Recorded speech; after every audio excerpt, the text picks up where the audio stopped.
નમસ્કાર મિત્રો, અમારી ચેનલ ઈલા જયસ્વાલમાં તમારું સ્વાગત છે। આજે આપણે શીખીશું સરસ મજાનું કોબીજનું સલાડ બનાવવાની રેસીપી। તો તેના માટે મેં લીધી છે 200 ગ્રામ ચોપ કરેલી કોબીજ,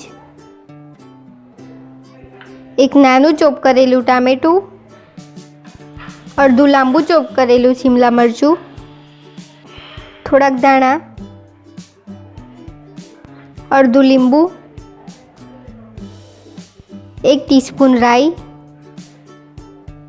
સ્વાદ પ્રમાણે મીઠું અને 1 ટીસ્પૂન તેલ। સૌથી પહેલાં આપણે ગેસ ઉપર ફ્રાઈંગ પેન મૂકીશું।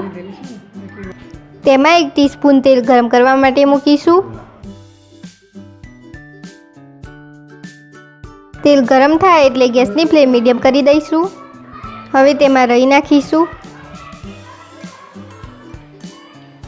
ચોપ કરેલા શિમલા મરચાં નાખીશું, થોડીવાર હલાવીને ફ્રાય કરીશું। હવે તેમાં ચોપ કરેલી કોબીજ નાખીશું, તેને પણ બરાબર હલાવીને ફ્રાય કરીશું।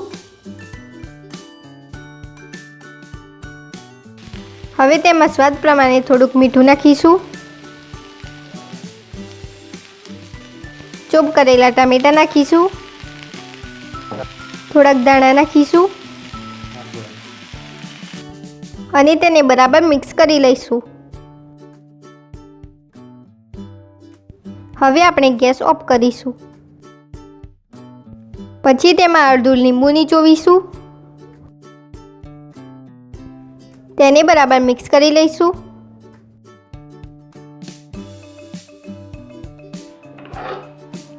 આપણું સરસ મજાનું કોબીજનું સલાડ સર્વ કરવા માટે તૈયાર છે।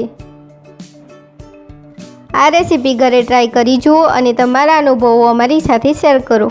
આવી સરસ મજાની વાનગીઓ લઈને ફરી મળીશું મિત્રો। ધન્યવાદ।